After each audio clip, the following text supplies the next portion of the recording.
In this video, we're going to talk about derivatives of inverse functions. And to begin this, I'm going to show you just a quick demonstration of our inverse functions once again.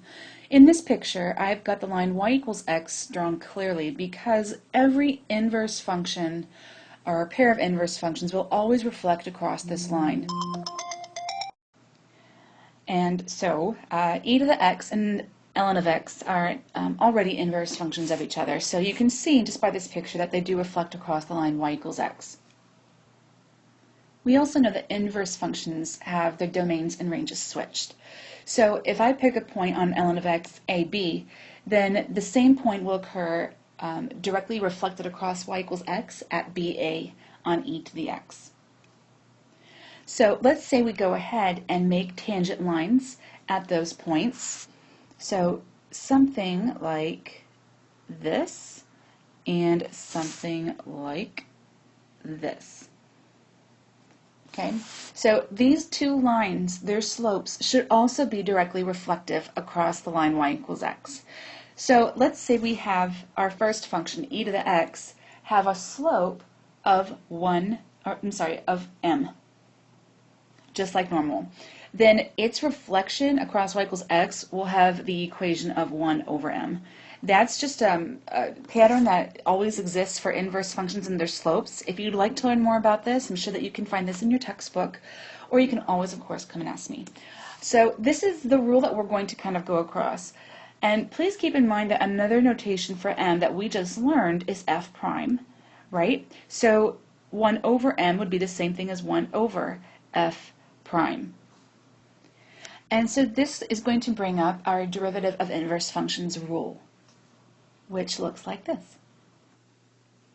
So the first thing that we're going to do is assume that f of x is differentiable and one-to-one. Keep in mind that one-to-one means that there's only one individual x value and one individual y value for the entire function. So nothing repeats. No x's repeat, no y's repeat.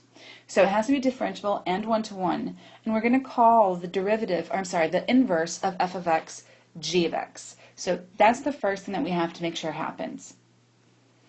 And the second thing is that if x belongs to the domain of g of x, in other words, x is within the domain of our inverse of f, and f prime of g of x is not 0, so we have to double check those things too, then the derivative of the inverse exists, g prime of x exists, and our rule is this. So again, we see that 1 over our slope business, and that's exactly what's going to happen. So g of x represents my inverse, so the derivative of that is the derivative of the inverse, and it's equivalent to 1 over f prime of g of x. So let's see an example of how we actually use this. Our first example is going to say to calculate g prime of x, where g of x is the inverse of the function f of x equals x to the fourth plus 10 on the domain x such that x is greater than or equal to 0. Keep in mind that this domain has to exist so that this function is one-to-one, because this function could potentially have repeated y values for different x's. So the first thing that we have to do is actually find our g of x function. So we have to go through the process of finding our inverse. So to get the inverse of f of x, we have to replace or switch the x and the y values. So this is originally y equals x to the fourth plus 10. Well, we're going to change that and say it's x equals y to the fourth plus 10, and we have to resolve this for y to get our g of x. So I'm going to subtract 10 first. I'm going to get x minus 10 equals y to the fourth. To cancel something to the fourth power, we fourth root it, or raise it to the 1/4. And this is going to be my g of x function. So let's go ahead and recall what our rule is to get the derivative of my inverse, which is here. So it looks like I'm going to have to determine the derivative of f in here as well. So we're going to go ahead and get that started, which looks like this. Our derivative is equal to 4x to the third. So what we're going to do is we are going to take our g of x function here and plug it in to my f prime function. So this x right here is going to get replaced with this. So we're going to go ahead and do that, which will look like this. And the next thing that we need to do is I'm going to actually change that fourth root into a 1/4 power because I've got a cube on the outside of it, which will end up looking like this. So this is going to be 4 times, there's that x minus 10, and it's raised to the 1/4 power. It's the same thing as a fourth root, and then it's cubed on the outside.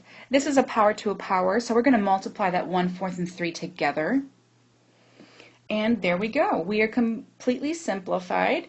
So we can call this g prime of x, and that's all there is to it. So it does take a little bit of time, and it's a little tedious, so just take your time and be careful.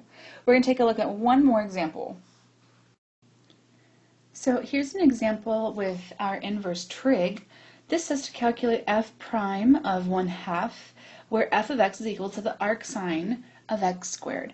And we need to remember that arcsine is the same exact thing as sine to our -1 notation of x squared. Those two things are the exact same, so if you see one, just know that it's the other as well.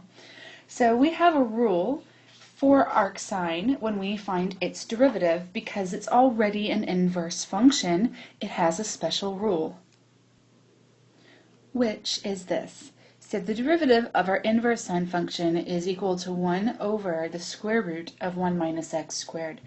Now this particular problem is the arcsine of x squared, not just x, which means that this has to include a chain rule, which, if you recall, the derivative of a chain rule is f prime of g times g prime. So let's go ahead and find all of our pieces so that we can easily plug everything back in. The arcsine part is my outside function, so this is going to be my f of x, and the g of x, I'm sorry, the x squared is what I'm plugging into it, so this is my g of x. Now I already have f prime because it's right here. I just took a look at it. Okay, so this is going to be our f prime, that's the derivative of sine inverse. Our g prime, however, we have not yet solved, which we can do right here. So g prime of x squared is 2x.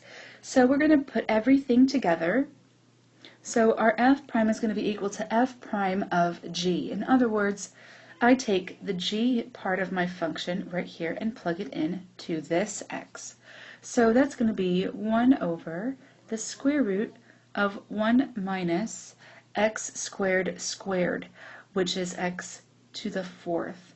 And then I'm going to finish this up by multiplying the whole thing by g prime, which is 2x. So my overall answer is going to be 2x divided by the square root of 1 minus x to the 4th. And so the last part of this problem is to calculate the f prime of 1/2. So we have to now plug in 1/2 to our x's. So that's going to be 2 times 1/2 divided by the square root of 1 minus 1/2 to the 4th power. And anytime you raise a fraction to an exponent, you just raise each part of your fraction by that exponent. So up in the numerator, first of all, we've got 2 times 1/2, which is 1, and then my denominator is going to be 1 minus. So 1 to the 4th power is 1, 2 to the 4th power is 16. And from here, we have to get 1 as a fraction of something over 16, which is 16 sixteenths. So 16 sixteenths minus 1 16th is 15 sixteenths. That's my denominator.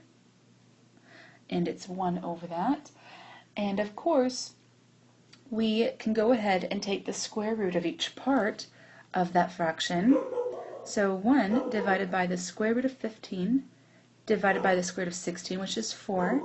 And now we just need to multiply by the reciprocal to make sure that we don't have any complex fractions, which will result in 1 over 1 times 4 over the square root of 15, which is equivalent to 4 over the square root of 15. And of course, this is a fraction that you could rationalize if you needed to, but this is going to be all that we're going to do for this problem. And that will conclude this tutorial.